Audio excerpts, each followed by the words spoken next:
kami lakukan dalam praktek. Karena primadona pasti katarak ya. Jadi ini akan banyak ditemui. Oke. Slide kelihatan ya? Berpindah dia. Dokter, kelihatan Baik. berpindah. Ada, oke. Baik, baik. Baik. Jadi untuk pasien-pasien katarak kan pasti datang mata kabur gini-gini, kadang-kadang sudah dibilang duluan, oh katarak kita dokter. Oh ya, Om Opa tahu dari mana? Kok tahu katarak? Oh sudah dibilang dari sana. Ya walaupun kadang-kadang katarak tapi ternyata bocah, pterygium. Oke, nah katarak pasti kalian sudah dicek dulu kan dari bawah ya. Oke, nah biasanya yang dicek, pointer, laser pointer. Oke, jadi biasanya dari bagian refraksi sudah cek dulu ini, visus sama TIO-nya. Visus yang diambil patokan sekarang adalah visus best corrected lah, atau yang paling baik visusnya 2060. 6/18 ya, kalau saya nggak salah, 20/60 atau lebih jelek, nah itu bisa dilakukan tindakan operasi ekstraksi katarak.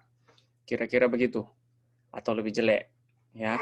Bisa visus lebih baik dari 20/60, tapi ada syarat-syarat lain yang apa namanya, yang mengikat di belakang untuk lakukan tindakan ekstraksi. Misalkan dengan primary angle closure, ya lensanya intumescent. Tengok, waduh, Van Herrick 1 nih, sudut occludable, mau tertutup nih. Oke, ancaman glaukoma, kalian bisa lakukan tindakan operasi ekstraksi katarak jika ada ancaman glaukomanya seperti itu, atau misalkan pasien mata kanannya 20/20 atau 20/30, tapi yang sebelah kirinya itu 20/400, terus setelah dicek ternyata kataraknya sedikit tapi minusnya tinggi sampai selisih anisometrop lah, maksud saya tinggi dia. Nah itu juga bisa dilakukan tindakan operasi ya, sesuai aturan dari petunjuk dari Perdami, saya kira. Oke. Nah, tekanan intraokuler juga kan kita akan tengok juga, kita harus perhatikan itu. Simple sih, cuman kadang-kadang kalau dia agak tinggi sedikit menyulitkan saat lakukan operasi. Kira-kira begitu. Kok bola matanya kencang, ya biasanya kita tengok. Ya nantinya di belakang saya tulis juga sih untuk premedikasi sebelum operasi. Jadi biasanya kita turunkan kalau agak tinggi. Atau ya kalau misalnya ada tanda-tanda glaukoma kan, kita harus perhatikan itu. Nah, setelah datang ke kita-kita nih nanti ya, oke. Ditengok lagi, ditanya lagi, penyebabnya dari mana nih? Apa memang karena ketuaan, senilis, atau ada riwayat trauma, atau penggunaan obat-obatan? Nah, diedukasi lah sebelumnya. Kalau senilis ya biasa-biasa aja karena tua kan. Nah, kalau traumatik berarti kalian harus awas-awas juga. Kenapa? Traumatik bisa saja ada kelemahan pada zonulnya. Nah, itu kan jadi salah satu tanda awas-awas nih. Nanti lensanya pas operasi goyang-goyang atau ada resiko bisa lens drop, oke? Nah, kalau untuk obat-obat traumatik juga misalnya datang terus sudah katarak hipermatur atau matur sudah tebal ya. Biasanya sudah N5, N6, terus dengan sudah nggak kelihatan sampai posteriornya itu. Nah, hati-hati, traumatik bisa saja ada bawaan kan, bisa dengan RD, retinal detachment, ataupun traumatik optik atrofi. Jadi tahu-tahu kamu sudah nengok, oh katarak Pak, katarak Bu, operasi bagus, habis itu tahu-tahu habis operasi dok kok tetap ya kan, jadi repot ya, karena setelah tengok waduh papil atrofi, oh dulu kenapa ini, oh saya bekas kecelakaan, ya itu sudah nggak ditanya, jadi miss di situ ya. Kamu nggak salah juga, cuman kan dari ekspektasi pasien jadi nggak enak gitu loh. Kalau sudah dijelaskan lebih dulu kan dia sudah lebih siap, sudah bisa lebih terima, kira-kira gitu ya. Oke. Kemudian tanyakan juga riwayat operasi sebelumnya ya. Dalam hal ini seperti riwayat operasi lasik misalkan. Terus kalian cuma ngukur dengan biometri misalnya SRKT, over key, ya itu repot. Itu pasti miss. Ya, tahu-tahu surprise loh. Kok ada minus? Atau malah kebalikan kok ada plus. Kira-kira begitu ya. Jadi riwayat operasi sebelumnya harus ditanyain, apalagi pos lasik ataupun ada riwayat operasi retina sebelumnya. Lepas. Nah, itu operasinya harus ekstra hati-hati. Nanti ada dokter Meli, tanya dokter Meli ya. Kenapa? Oke. Kemudian dari visus tekanan intraokular sudah, progresnya cepat nggak nih? Pertambahan kataraknya, kira-kira begitu. Dia progresnya cepat atau pelan? Ya, itu kalian bisa coba tengok. Kalau katarak biasanya memang bertambah tidak terlalu cepat, pelan-pelan. Kalau begitu datang, tiba-tiba sudah kabur itu kan kemungkinan bisa lain. Tanyakan lagi resiko-resiko lain. Ada riwayat alergi karena kalian akan pakai obat-obatan, kira-kira begitu ya. Baik yang nanti post operasi ataupun intraoperatif ya, biasanya kita berikan levofloxacin intrakameral yang non preservatif ya. Kemudian ada risiko hipertensi, diabetes, gangguan jantung, aspilet ya. Biasanya kita tidak terlalu masalah, tapi biasanya kami sendiri pengennya aspilet itu dihentikan dulu beberapa hari lah, 3 hari ya. Ya buat jaga-jaga saja. Kemudian gangguan jantung atau asma ya, atau untuk premedikasi sebelum operasi misalkan biasanya bisa kita berikan timolol gitu ya, atau Glucoxetase. Nah, kalau ada gangguan jantung atau asma, biasanya kita nggak kasih timolol, kita kasih betaxolol, lebih safe. Tapi itu terserah kalian ya masing-masing. Mau ngasih Glucoxetase juga boleh.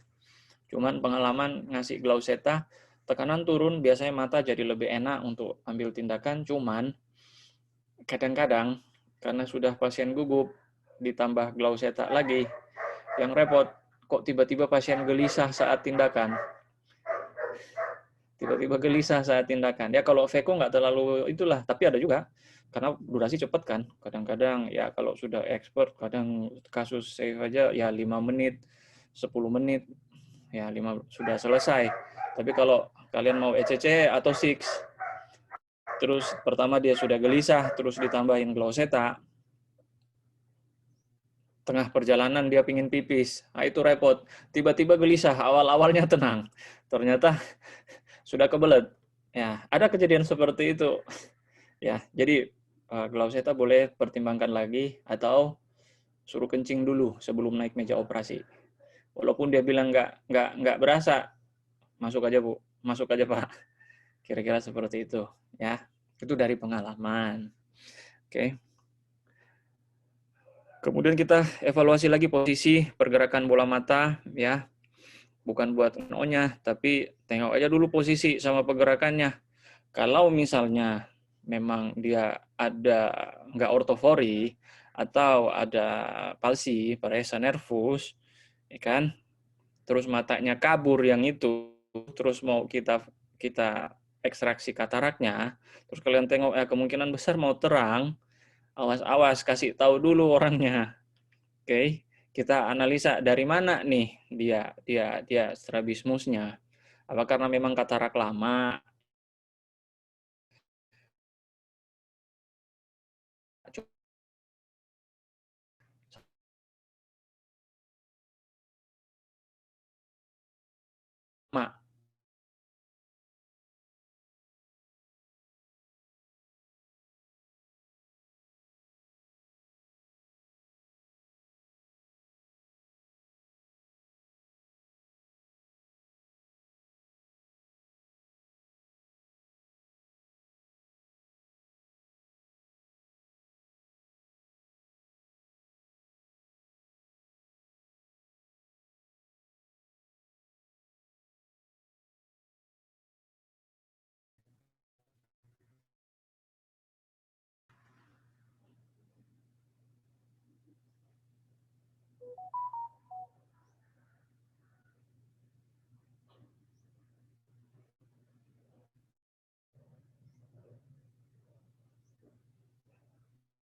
Hai, hai. Iya, dokter. Ada kedengaran kah? Tadi sempat terputus sebentar, dokter. Oh, pantas. Saya di notice karena internet saya katanya nggak stabil. Tapi ini bisa ya? Bisa ya? Oke. Ini sudah kedengaran, dokter. Oke, tadi putus di mana?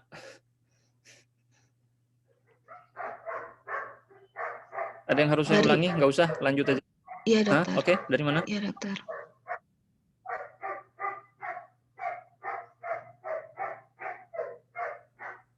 Oke, posisi dan pergerakan bola mata ditengok apakah misalnya tidak ortoforia, ada strabismus, ada exo atau eso. Biasanya sih exo ya kalau udah gelap matanya, udah lama kabur, kira-kira begitu. Nah, itu dia. Kalian operasi boleh-boleh aja, tapi kasih tahu. Mungkin awal-awal nanti double vision dia. Kenapa? Karena yang ini udah lama nggak lihat nih, kira-kira begitu ya. Nah, tapi nanti itu bisa kembali lagi. Berbeda kalau memang dari ada palsi ya dan sudah lama dia nggak balik. Nah, itu hati-hati. Mata kabur lebih nyaman sebenarnya buat dia. Terus kalau kita operasi dia terang, lo dok habis operasi kok sekarang saya lihat double. Nah, itu harus diperhatikan dan dijelaskan. Kira-kira seperti itu. Oke. Kemudian ditengok lagi tidak ada tanda-tanda infeksi di segmen anterior ya. Oke. Termasuk dari ini blepharitis, meningitis, keratitis, uveitis. Oke. Nah, ada hal-hal yang perlu diperhatikan ini dengan slit lamp saja harus ditengok. Untuk kornea ya biasanya ada infiltrat misalkan ya, kemungkinan ada keratitis atau ada sikatrik ya. Jadi itu kan bisa kelihatan. Tapi kadang ada yang suka kita lewat. Saya pun semasa kuliah pendidikan, apa sih ini? Nggak diperhatikan ini. Ada gambaran beaten metal appearance atau satu tanda-tanda distrofi kornea, Fuchs.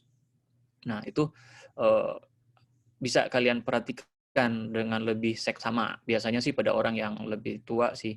Cuman ya kadang-kadang ketemu juga kelihatan masih oke-oke aja korneanya tapi ternyata ada corneal dystrophy. Nah, sebentar saya kasih lihat ada beberapa gambar-gambarnya. Cuma di note-note aja, ini penting, yang penting-penting aja saya kasih. Kemudian kedalaman daripada COA ada cell flare yang tadi uveitis, kedalamannya ini ya secara simpel bisa lihat dengan von Herrick ya. Itu kalian bisa tengok. Kenapa sih kedalaman COA penting? Biasanya dari biometri juga kadang bisa kelihatan ya. Dari biometri bisa kelihatan COA-nya. Kenapa? Saya tuliskan ini karena untuk kalian bermanuver ya saat lakukan ekstraksi katara. Ya, dia kedalamannya cukup, itu akan nyaman alat-alat kalian di dalam mata untuk bekerja. Kedalamannya dia dangkal itu agak ribet, agak susah, tapi kadang-kadang bisa dimanipulasi dengan viskoelastik ya, kira-kira begitu. Kalau dia terlalu dalam juga kadang kelihatan begini, wih, kok jauh sekali begitu gitu ya. Jadi ada perbedaan-perbedaan lah, nanti dirasakan. Carilah kedalaman yang cukup supaya kalian enak, nyaman-nyaman ya, kisaran 2,5 sampai 3 ya, itu mungkin nyaman lah tergantung orang. Oke. Kemudian dari iris coba ditengok dia ada bombay atau enggak. Kalau ada bombay biasanya pertama bisa dari lensa ya, lensanya intumescent tebal. Bisa juga tanda-tanda ada nulisis bisa ya. Karena lensanya membesar dan berat. Dia iris bombay itu bisa juga. Oke, dan berarti COA-nya dangkal kalau iris bombay. Perhatikan di sekeliling iris ataupun setelah dilatasi terus kalian lihat ada kayak white material. Apa ya dibilang kayak grayish white flag begitu di sekitaran iris, biasanya di pinggir-pinggir pupil dia bisa ada, atau saat dilatasi ada kayak material kayak selaput putih tipis di sekitaran lensa. Itu kenapa itu muncul? Itu biasanya dikaitkan dengan pseudo eksfoliasi (PX). Kenapa saya bilang PEX di sini, itu nanti mungkin nanti Dokter Angki, Dokter Nova, atau Dokter Maria yang jelaskan lebih banyak kalau soal glaukomanya. Tapi untuk dalam hal ini, ada tanda seperti itu, kita awas-awas nih. Kemungkinan PEX nih. Ya, kenapa? Dari PEX tidak selalu, tapi hanya zonulnya nggak terlalu kuat. Ya, jadi ingat itu, oke. Kemudian tengok lagi refleks pupilnya dari slit lamp boleh, mau pakai center pen light boleh, ya. Tapi dari slit lamp pun bisa. Dari terang kamu gelapkan, terangkan lagi, kasih terang lagi, lihat ya. Terutama yang sudah katarak tebal sekali nggak bisa nengok. Refleks pupil masih baik, kemungkinan besar penglihatan masih cukup baik, tapi biasanya tetap kita edukasikan ya. Kalau dilihat sih Bu, dilihat ini bagus ya, refleks pupilnya ada dan baik, kemungkinan masih bisa nengok, masih bisa lihat lagi, cuman seberapa baik tergantung saraf matanya, karena kita nggak bisa tengok misalkan ya, kalau sudah seperti 300 katarak tebal. Oke, lakukan dilatasi. Sama satu lagi, lihat ada rubeosis nggak tuh? Ya, resiko perdarahan tuh, kena iris sedikit berdarah dia. Atau biasanya sih kalau ada rubeosis mau menuju ke neovaskular glaukoma kalau di iris ya. Nah, dan wajib dilakukan dilatasi sebaiknya, kasih lebar. Kenapa? Kalau dia nggak lebar maksimal, bisa aja ada sinekia, bisa juga berarti irisnya floppy misalkan, ya itu akan menyulitkan. Irisnya lembek-lembek, aduh sakit kepala tuh. Masuk cairan, masuk visko, irisnya yang keluar. Kamu dorong lagi ke dalam. Kira-kira begitu. Oke.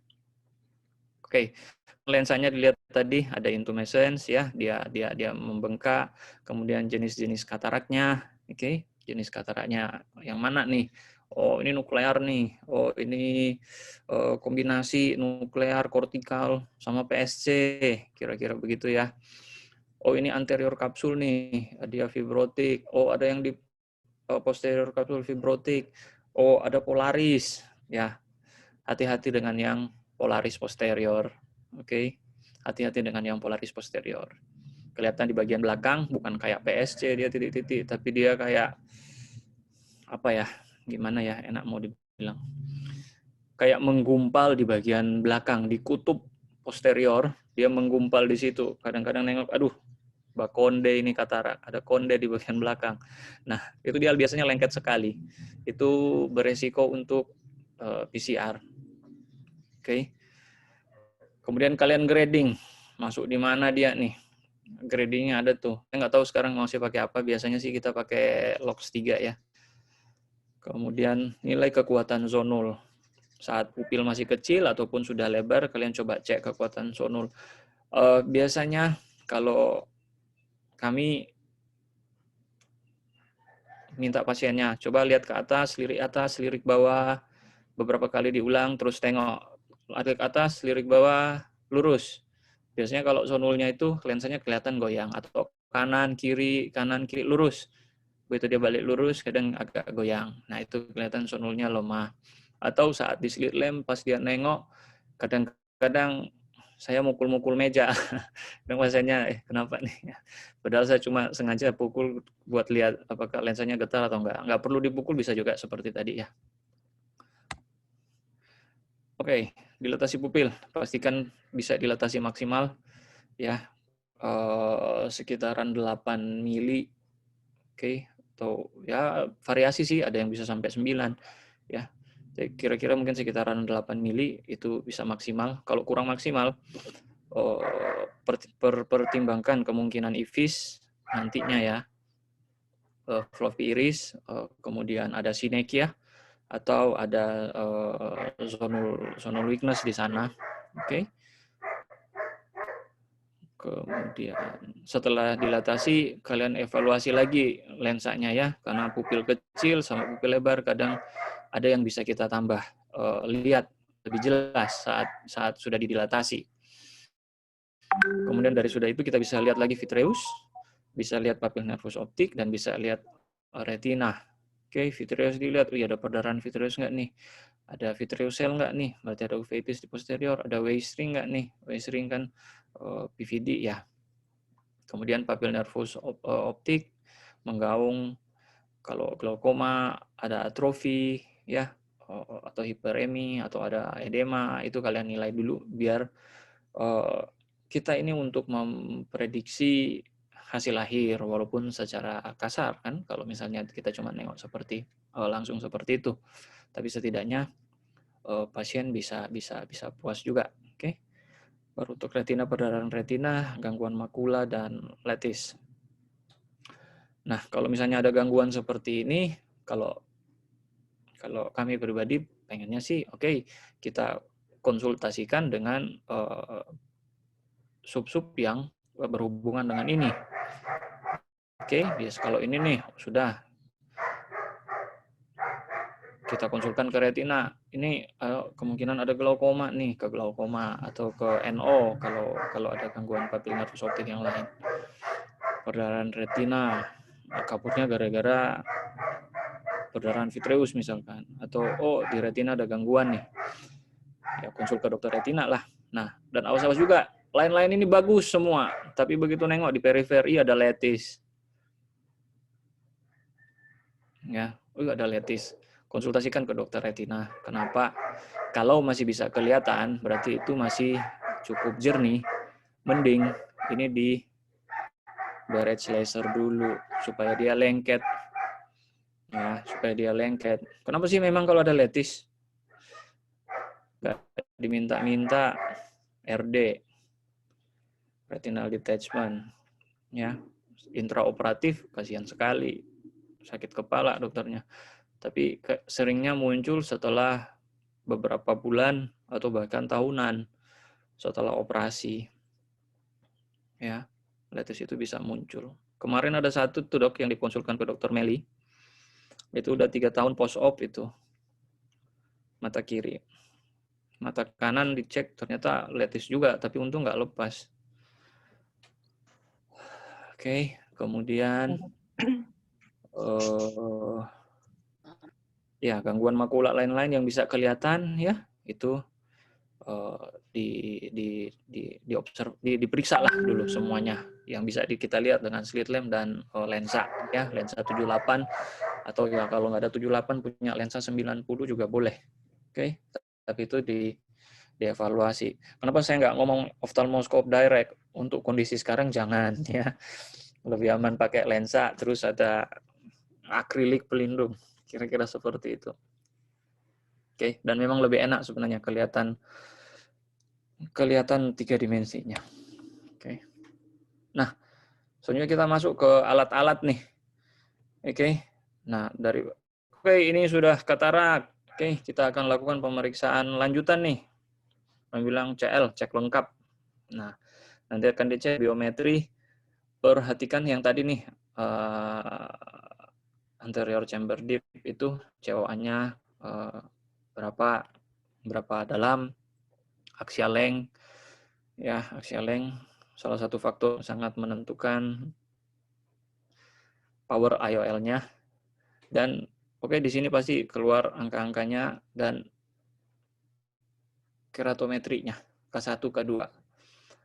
Oke. Jangan kita cuma periksa biometri. Oke, hasil berapa power? 23. Berapa power? 21,5. Oke, mau dioperasi. Ditengok lagi. Oke, pertama, kalau axial length-nya ketemu panjang ya, di luar dari rata-rata normal ya. Bukan 20, bukan 21, kamu ketemunya 23,5, 24 gitu loh. Diulang lagi beberapa kali. Ya, atau ada yang ekstrim 30 mili. Coba diulang lagi. Kalau memang sudah ulang-ulang dapat, coba minta teman lain kalau misalnya ada teman lain yang bisa periksa, oke? Sama nggak nih hasilnya? Jangan-jangan kita petangan. Kira-kira begitu. Ditengok beberapa kali ya kalau misalnya dapat range yang tidak biasanya. Sudah diulang berapa kali dapat segitu, oke. Kemungkinan memang betul begitu ya. Itu pertama. Nah, habis dapat itu jangan cuma langsung oke, sudah dapat IOL nih, powernya segini nih. Perhatikan K1, K2 gitu loh. IOL power IOL-nya tidak langsung serta-merta pasang terus enak kan begitu. Lihat lagi K1, K2. Wih, kok ada selisih nih, berarti kan ada astigmat. Ya, kalau kecil-kecil setengah sampai 1 kadang-kadang nggak terlalu masalah. Tapi kalau selisihnya sudah lebih dari 2 itu kadang-kadang di luar ekspektasi sih. Cuman ya kalian bisa menerangkan, oh ini ibu ada silinder ya dulu ya kacamatanya ya, kira-kira gitu. Oh iya, nanti akan kacamataan lagi kemungkinan ya, tapi kacamata silinder kemungkinan begitu, kira-kira begitu ya. Atau jika memang pasiennya mampu atau bagaimana, sekarang kan sudah ada ya multifokal sampai torik tuh lensa untuk orang astigmat. Nah, itu bisa tuh. Nah, itu nanti dengan dokter KBR yang expert, nah itu bisa tuh ya. Dokter Reki, dokter Devi itu masang tuh sampai torik bisa. Kira-kira seperti itu. Oke. Nah, dari biometri nanti dapat ada juga nih yang dulu tidak saya sendiri dulu tidak memperhatikan ini. Tapi seiring berjalan waktu, alat-alat semakin canggih, hasil-hasil bisa semakin baik. Nah, spekular mikroskop ini adalah salah satu hal yang menurut saya juga penting. Kenapa? Kita akan menilai kondisi korneanya pakai ini. Sel-sel endotelnya cukup nggak nih? Banyak nggak nih? Ya, kira-kira begitu. Nanti ada gambar saya kasih di bagian belakang nanti untuk seperti apa sih spekular mikroskop ini. Jadi itu nanti memprediksi sih, dia akan menghitung jumlah sel endotelnya masuk normalkah atau termasuk kurang. Awas-awas kalau kurang, terutama yang kalau kalian jadwalkan untuk VECO, ilmu silvifikasi, ya. Karena seiring saat kita lakukan VECO, kita operasi juga itu biasanya akan berpengaruh ke sel endotel, baik karena nanti peradangan post-op ataupun karena panas ultrasound ataupun karena ada touch di endotel, apakah dengan alat atau dengan lensa kita lakukan ECCE atau SIX itu bisa berpengaruh, nanti selnya turun, kira-kira begitu. Apa sih yang akan terjadi kalau misalnya sel endotelnya berkurang banyak? Persisten corneal edema, itu yang repot. Oke. Kemudian apalagi dengan pemeriksaan OCT itu bisa ya, bahwa kita akan lebih baik lagi untuk memprediksi karena ada beberapa case yang mungkin kita tidak terlalu bisa melihat kelainan pada retina, misalnya ada edema ringan seperti itu ya, atau ada mau mengarah ke pseudomacular hole, mungkin nanti jadi macular hole, atau ada drusen tapi kecil-kecil kita miss. Dari OCT bisa memprediksi dengan lebih baik jika ada kalau diperiksa. Nah, untuk USG sendiri kalau memang kataraknya sudah sangat tebal hipermatur, kita tidak bisa tengok secara langsung, USG cukup membantu untuk memprediksi ya secara kasar. Kemudian setelah kalian periksa semua di atas, pilihlah metode ekstraksi katarak yang akan kalian bikin. Oke. ECCE, ICCE, SIX, ataupun VECO. Apakah harus semuanya VECO? Ya, praktis kalau di kami akan berusaha untuk melakukan VECO. Tapi jika ada case-case yang memang nggak boleh VECO, masa harus dipaksakan VECO? Ya kan? Misalkan memang sonolisis nih, dislokasi lentis, mau di VECO, kayaknya sih enggak. Oke, kita lakukan ICC aja. Memang lensanya udah geser hampir semua. Ya, sonolisis hampir 360 derajat, sangat besar, lebih dari setengah misalkan. VECO mungkin bisa, tapi akan sangat beresiko. Ya, lensanya bisa tenggelam. Yang mending kita ICCE, kalau enggak ya kita ECCE. Kira-kira seperti itu. Ya, jadi kita harus memilih. Atau spekular mikroskop, cell number tinggal 50, density-nya tinggal 700-an. Kalau masih terang-terang matanya, masih 20-60, saya pribadi memilih nggak lakukan ekstraksi katarak. Kenapa? Sekarang masih cukup terang. Kalau kita lakukan tindakan mulus-mulus ya oke lah, aman. Ya kan? Tapi kalau nanti terjadi apa-apa, terus persisten corneal edema, berdosa juga saya. Mending saya biar aja diedukasi, ini masih cukup baik. Kondisinya korneanya kurang begitu baik Ibu, selnya seperti ini, kita kira-kira seperti itu ya. Tapi seandainya kondisi yang sama, tapi dengan visus seperti 300 misalkan, memang katarak sudah matur, sudah tebal, hipermatur malah, putih. Bisa dilakukan ekstraksi katarak, bisa-bisa saja. Pilihlah ECCE atau SIX. Kenapa? Supaya kita tidak menggunakan power ultrasound di COA yang memang bisa bikin sel endotelnya makin cepat sekali berkurang. Jadi lebih baik kita keluarkan saja langsung lensanya utuh. Tapi harus hati-hati, jangan touch juga endotel, kira-kira seperti itu. Ya. Kemudian pilihlah metode ekstraksi yang memang yang kalian bisa dan kalian nyaman, yang kalian expert. Kira-kira seperti itu. Oke. Kemudian setelah itu biasanya sebelum operasi kita memberikan tadi ya medikasi sebelum dioperasi. Biasanya ya kalau pasiennya kelihatan gelisah-gelisah, gugup, ya berikanlah penenang misalkan ya. Kemudian tekanannya kadang agak-agak tinggi, kalian pengen lebih turun sedikit tekanan intraokulernya boleh. Pemilihan tetes ataupun asetazolamid boleh. Kami sendiri lebih memilih tetes saja. Biasanya kita berikan betaxolol. Ya, timolol juga boleh, cuman kalau kami sedia timolol kan kita nanya-nanya dulu, ada asma nggak Pak? Ada gangguan jantung nggak Pak? Nggak ada, ya oke timolol. Ya kalau ada apa betaxolol. Ya udah daripada nanya-nanya banyak-banyak juga ya, kalau yang mau di preoperatif sudah nggak banyak nanya lagi, mereka kasih betaxolol biasanya. Karena lebih aman, cuman lebih perih. Kira-kira seperti itu. Oke.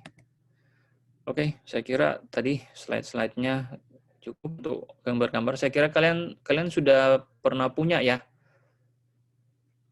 untuk pernah lihat juga ini ya, soal Vlogs 3 ini ya. Oke. Jadi untuk ini kan posisi di lampunya dibikin slit kurang lebih setengah mili sampai lebar, dimiringkan 45-50 derajat masih oke lah. Terus ditembakkan ke lensa ya, supaya kalian bisa lihat, oh ini nih nuklear nih, kira-kira begitu ya. Nanti kelihatan juga sih, oh ada kortikal nih, kayak ada spok-spok di sini ya, kayak roda baji. Terus nanti, oh ini PSC nih, posterior subkapsular nih. Nah kalau itu, ini jangan dimiringkan 45 derajat, 50 derajat, jangan, malah dikasih lurus. Kalian pakai pencahayaan untuk retroiluminasi. Jadi kasih lurus, lampu slit lampnya kasih lurus, terus ditembakkan agak di bagian samping, jangan di tengah-tengah, nggak kelihatan, kasih agak ke samping.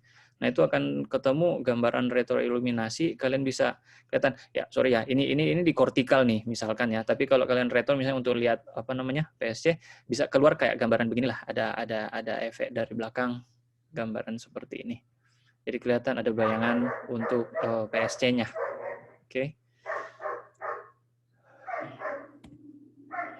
Nah, kemudian ini untuk penggunaan slit lamp untuk tadi nih, distrofi kornea.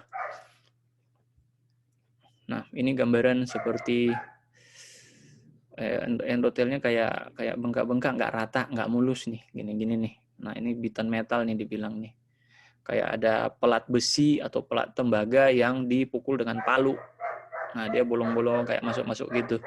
Ya, tapi ini memang yang kondisi sudah cukup jelek. Kelihatan seperti ini.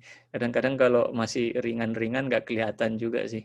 Tapi bisa ya halus-halus begini. Nah itu dengan pembesaran sekitar 12,5 sampai 20-25 lah. Ya kira-kira segitu kalian bisa tengok di slit lamp. Pembesaran yang agak besar ya. Kemudian, oke, ini untuk spekular mikroskop ya. Mereknya terserah aja. Tapi yang kita perhatikan ini number cell, jadi sel yang terbaca, yang terhitung. Oke, kemudian densitasnya. Oke. Kemudian ini koefisien apa nih kok saya lupa namanya. Dari koefisien ini nilainya di bawah 33 is okay. Sama 6A, 6A ini sel-sel heksagonal.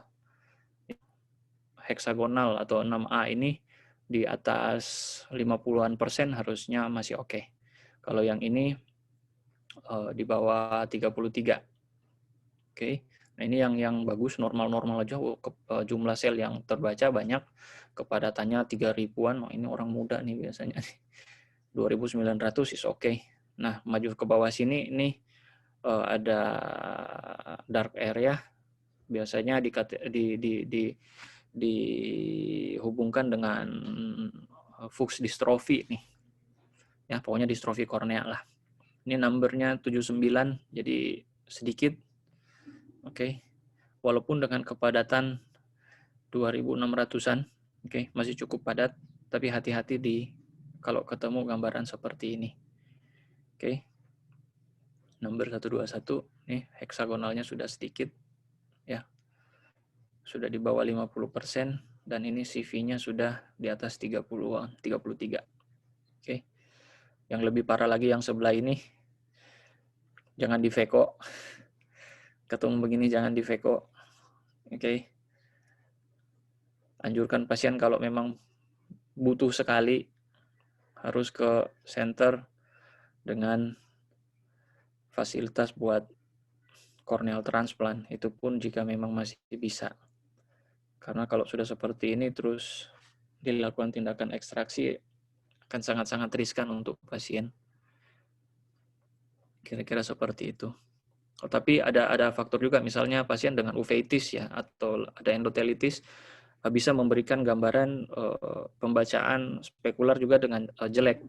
Tapi setelah diterapi ini bisa membaik juga. Ada seperti itu ya. Tapi itu kasus khusus ya. Ada uveitis anterior, iritis, atau endotelitis. Tapi kalau matanya tenang-tenang terus dapat gambaran begini, ini rentan sekali untuk jadi corneal edema. Oh, ini yang rumus-rumus biometri. Kami sendiri tetap masih kami sendiri ya, terserah kalian mau pakai yang mana. Kami masih pakai SRKT. Holaday juga ada dengan tambahan-tambahan kayak surgeon factor atau apa. Terus sama ini Barrett ya. Dikatakan Barrett nih oke, bagus nih, baru-baru nih ya, formula yang baru, dia bisa mata yang pendek normal maupun mata panjang dia bisa. Nah, Barrett juga ada Barrett formula yang kami pakai itu kalian bisa tengok juga di website apacrs.org kalau saya nggak salah ya, org.nya. Tapi kalian bisa kok ketik apacrs Barrett formula. Nah, di situ kalian bisa tengok dia kasih linknya untuk mengakses rumus-rumus ini. Kalian bisa pakai di situ. Misalkan sudah dapatkan keratometri, axial length-nya berapa. Nah, ada sih yang harus kalian isi di situ. Nanti bisa keluar hasilnya, terutama untuk pasien-pasien yang post lasik ya. Juga buat ukur yang torik itu ada ya. Jadi kalian bisa akses ke sono. Kemudian, nah ini untuk OCT dengan retina yang normal. Kadang-kadang kalau ada gangguan ringan, kita nggak lihat. Ya kalau misalnya ini CSR, kalian nengok, kayak tebal begini, kelihatan lah. Kok makulanya, respon cahayanya kurang begitu baik ya. Kok kelihatan ada bengkak ya, kayak ada warna yang berbeda. Kira-kira begitu ya, kalau cuma lihat biasa. Nah dengan OCT kelihatan nih. Kalau gede begini ya kalian bisa lihat juga biasanya dengan lensa 78 atau ada makular edema kistoid yang cukup besar. Itu bisa kelihatan tanpa OCT. Nah, tapi kalau CSR-nya kecil-kecil, kadang-kadang nggak kelihatan lewat. Oh normal ini. Setelah operasi kok saya niatnya nggak bagus ya dok.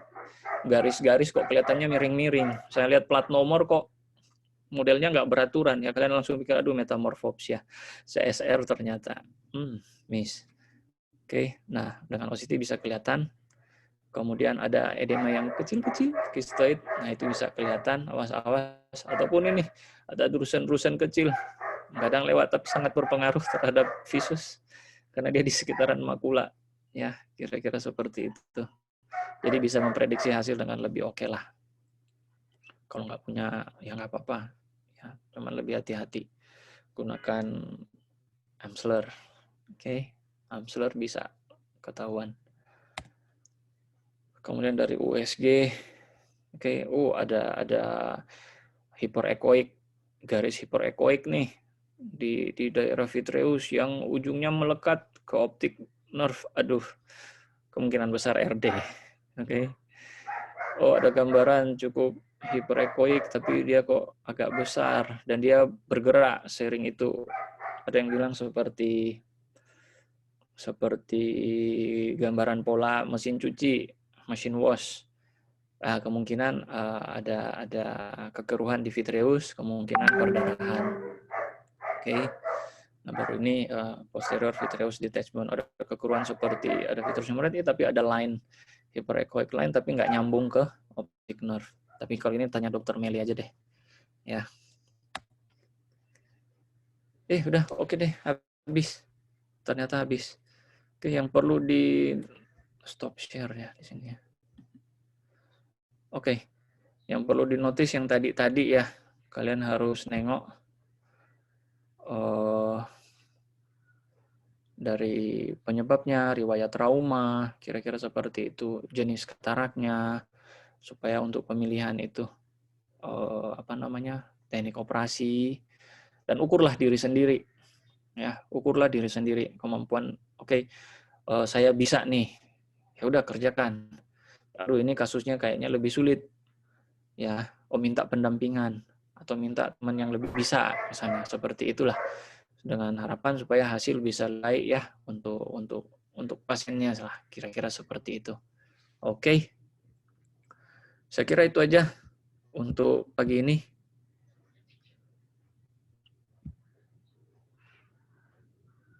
Halo. Halo. Terpesona semuanya. Ya, dokter. Ada yang mau bertanya? Semua terpesona. Ilmunya dirangkum luar biasa. Yang bisa dipakai. Diramu langsung pakai ini. Kalau kopi langsung ya, jadi gelap. bisa dipakai. Ya, karena apa yang saya bikin itu yang saya kasih tahu. Mungkin kalau ada yang kurang harus ditambahkan, sama-samalah kita berbagi, kira-kira seperti itu. Kalau terpesona janganlah, ini rambut udah botak, nggak ke salon, kumisan, karena nggak ada yang lihat pakai masker kok. Terpesona ilmunya, Dokter Roland. Oh ya. Maaf dok ya. Iya, jadi tinggal tanya ini, soalnya sehari-hari sangat, maksudnya yang bisa langsung pakai, siap pakai ilmunya. Oke, ayo tanya.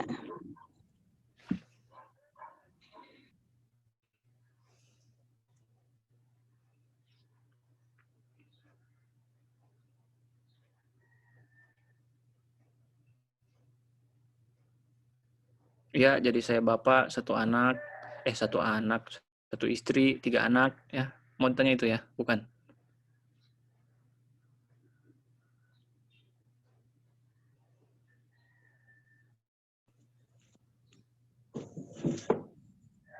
Halo. Ini pada hadir semua atau bolos kan? Kalau sekarang bolos, zaman sekarang kan nggak pakai kamera gitu. Dan tanpa suara. Bolos zaman now katanya.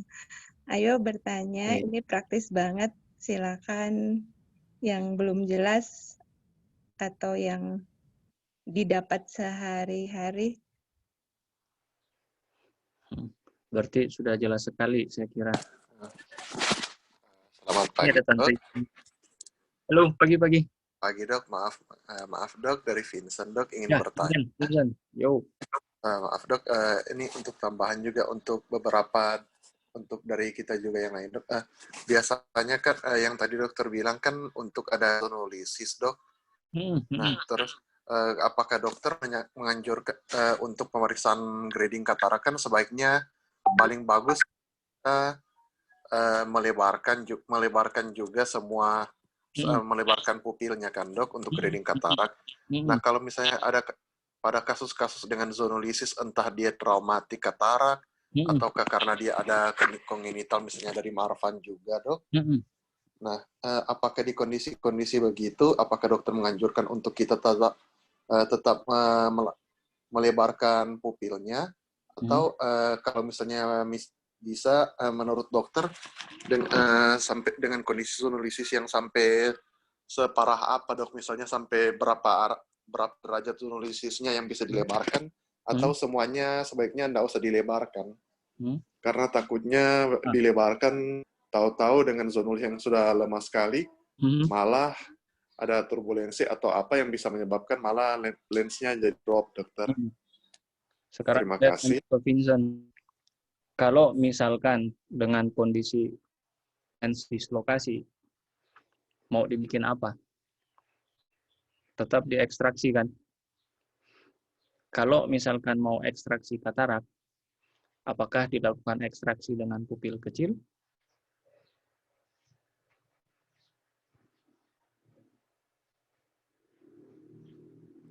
Halo? Halo. Ya dok, maaf dok, tadi terputus dok.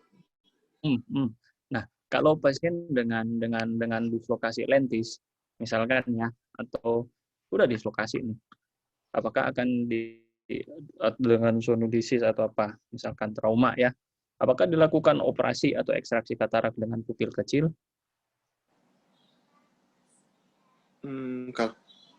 Kalau misalnya Tidak kan? dislokasi, dok, iya tetap dilebarkan dok. Tetap dilebarkan. Jadi saya kira tidak ada masalah untuk dilakukan dilatasi pada pupil. Kira-kira seperti itu. Ada yang seperti itu kan. Kalau dilebarkan takutnya tenggelam. Saya kira sih sebenarnya enggak juga ya. Karena saat kita lakukan tetes, iris saja yang membuka ya, dia lebar. Kira-kira seperti itu. Tapi untuk sonul tidak ada manipulasi saya kira di situ. Jadi tetap biasanya kita akan lebarkan juga. Atau kalau misalnya harus tindakan ekstraksi, tetap kita akan melebarkan seperti itu. Ya, saya kira untuk melebarkan tidak ada masalah.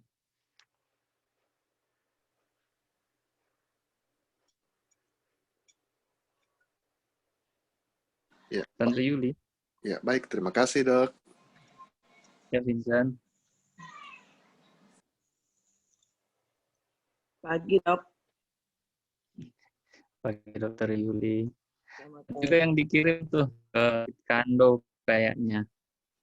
Itu pasien pos dengan dislokasi IOL kalau saya nggak salah, saya pasiennya, tapi saya sempat dengar kemarin ada yang ngomong itu kayaknya IOL-nya juga drop itu saat sudah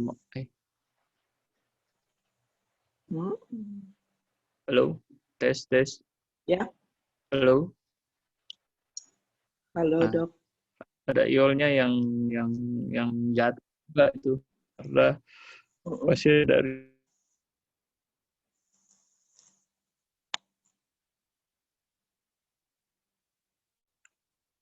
Halo.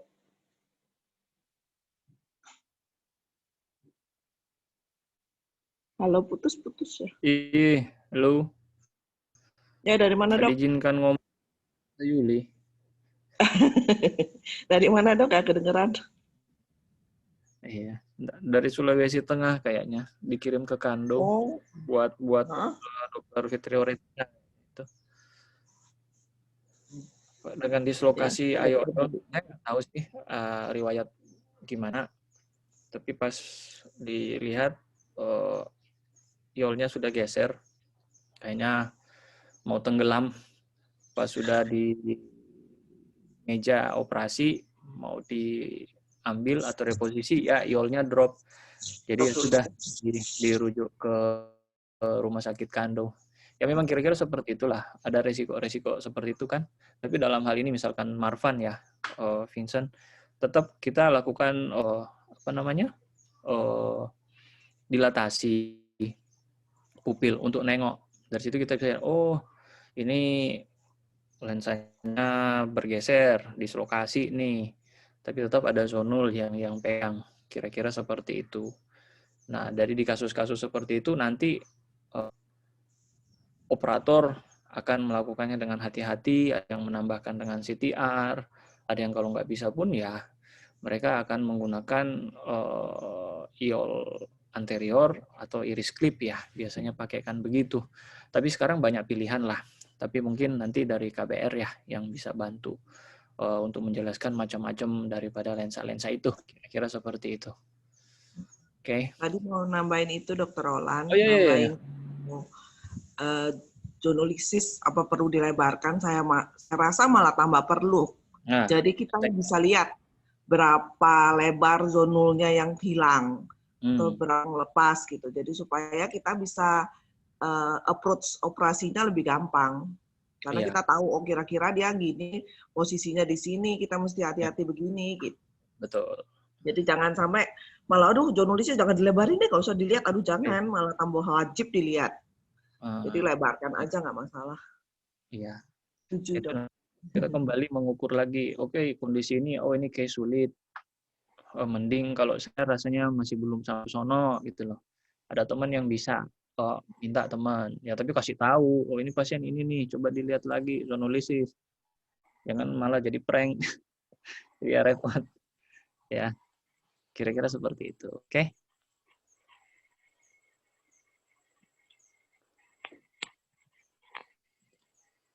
Lu.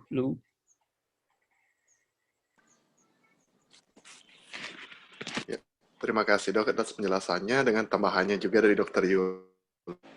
Ya, sama-sama Vincent.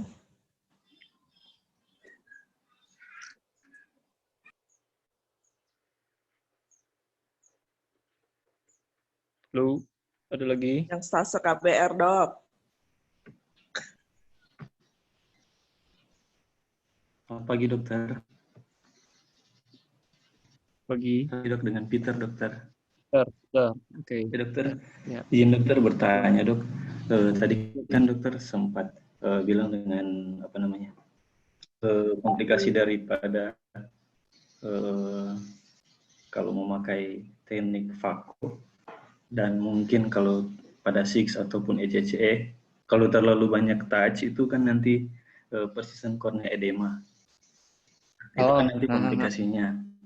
Nah, mungkin yang ingin kita tanyakan di sini Dok, kan ada perhitungan pada spekular mikroskopi untuk kepadatan dan jumlah sel endotel. Nah, bagaimana Dokter mungkin di sini kalau jumlah daripada sel itu masih cukup, tapi kepadatannya kurang. Batasannya ataupun patokan kita untuk mengambil keputusan bahwa oh ini akan dioperasi atau tidak, kapan kita mengambil keputusan itu? Soalnya kan Dok, mungkin itu yang jadi bingung, kepadatan dengan jumlah yang satu kurang, tapi yang satu masih bisa, begitu Dokter. Seperti itu Dokter. Terima kasih Dokter. Ya, oke. Spekular mikroskop, oke. Jadi untuk yang perlu kita perhatikan untuk spekular mikroskop itu cell density ya, itu pertama tuh kepadatannya. Oke, yang bisa kita hitung. Ini muncul segini nih yang terbaca nih. Oke. Kemudian CV, koefisien variasi. Oke. Kemudian heksagonal hex 6A. Nah, itu dia harus dicek sama number cell yang counted. Oke. Jadi dari faktor-faktor itu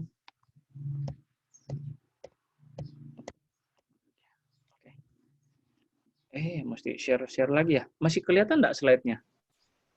Belum, Dokter. Enggak ya? Gimana? Tunggu. Maaf, Gaptek. Tunggu.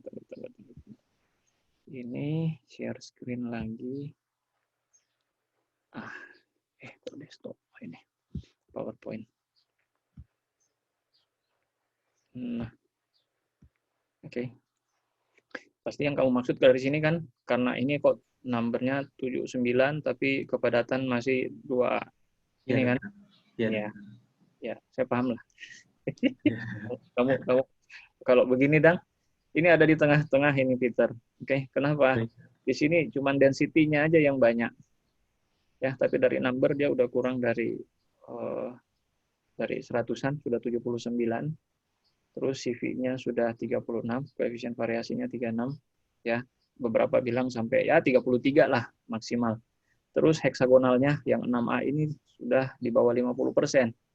Ya, jadi selnya ini sudah mulai apa ya, pleomorfisme, bentuknya sudah mulai nggak beraturan. Kira-kira seperti itu.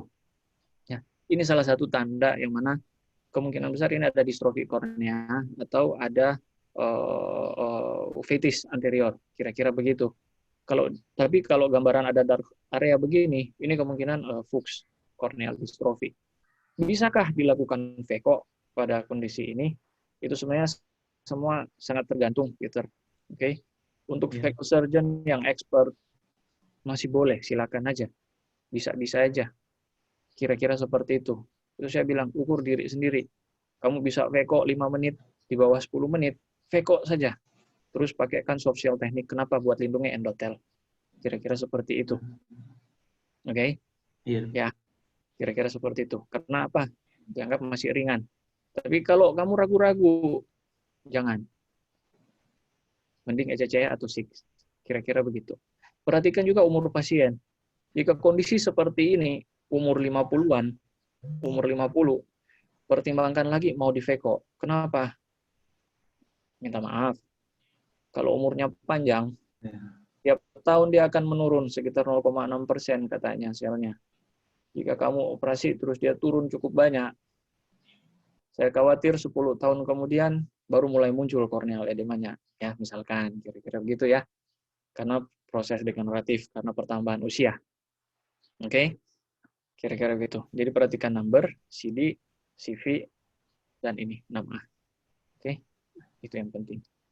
Jadi kalau munculnya begini, jangan. Oke? Takutnya persisten corneal edema. Ya.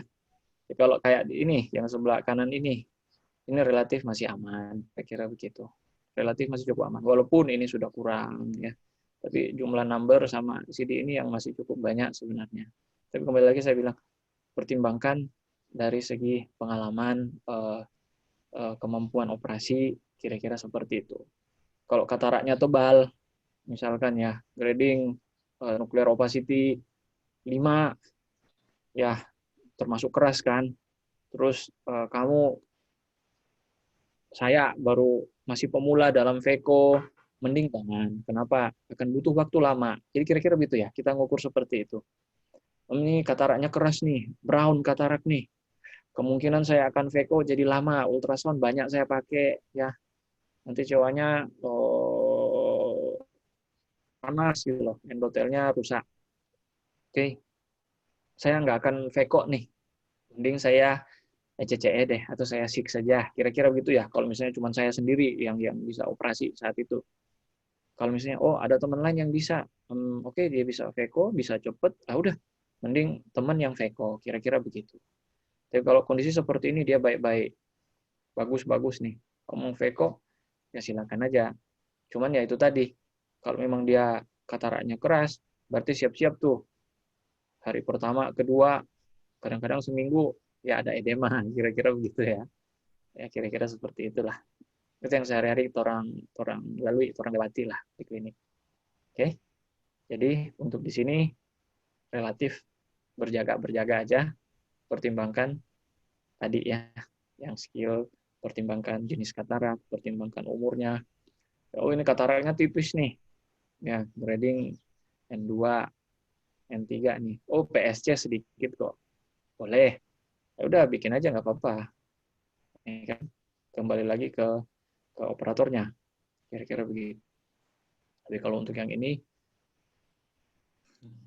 berat, beresiko besar. Kira-kira begitu. Pernah nggak dokter ketemu dengan yang begini? Kalau dulu nggak ada spekular, ya di operasi ada juga sih yang edema dia. Oke. Bisa persisten, ya bisa sampai buloss keratopati loh. Kira-kira begitu. solusinya buat pasien yang seperti itu, ya kita rujuk ke center yang bisa melakukan transplantasi kornea. Kira-kira begitu, Peter. Ya dokter, kasih dokter. Sama Peter.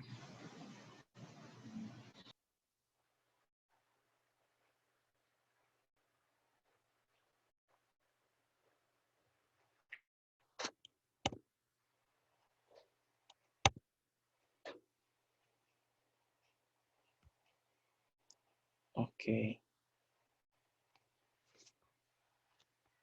Oke, bagaimana? Ada lagi?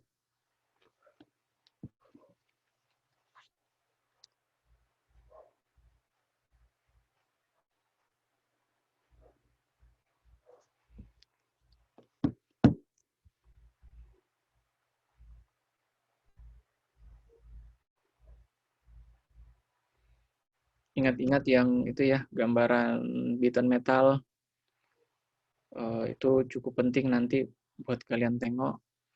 Oke. Kemudian apa lagi ya? Jika fundus masih bisa dievaluasi, sebaiknya selalu dievaluasi ya, terutama bagian perifernya itu harus dicek. Jangan ada lattice atau peripheral retinal degeneration ya, itu ditengok. Kecuali memang sudah katarak kortikal yang cukup hebat ya, PSC yang banyak, yang kalian susah tuh.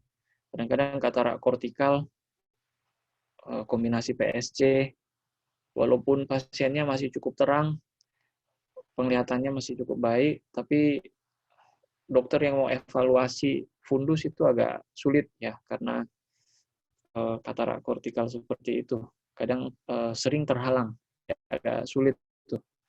Seperti itu, lakukanlah eksaminasi pemeriksaan dilatasi setelah ekstraksi katarak.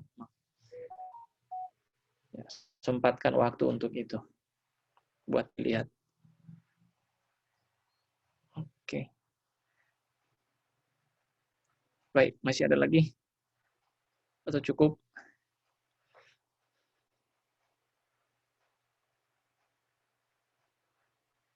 Saya kebetulan harus pergi praktek ini. Saya harus keluar kota pagi ini. Iya, terima kasih Dokter Olan. Dokter Meli. Iya, Dok.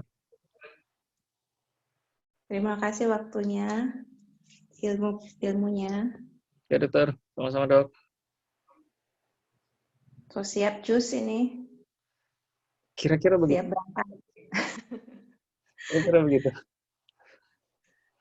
Siap berangkat. Tanda ada yang bertanya.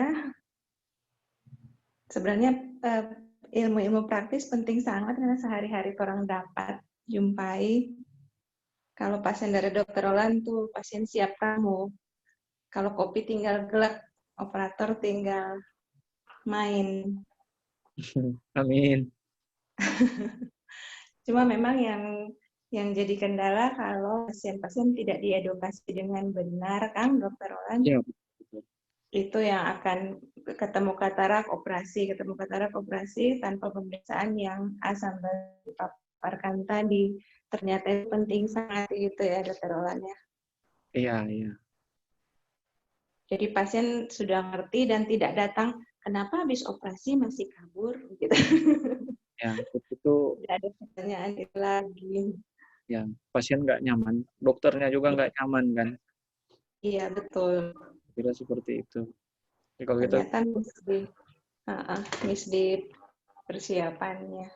Ya, jika kita sudah nengok semua dan hasilnya misalkan, oh iya dok ya tetap kabur, iya Pak, kan kemarin dokter udah ngomong ada soal ini, iya dok, memang kok so lama, kira-kira begitu. Jadi pasiennya kayak legowo, ya kita juga kan tenang juga, enak gitu loh.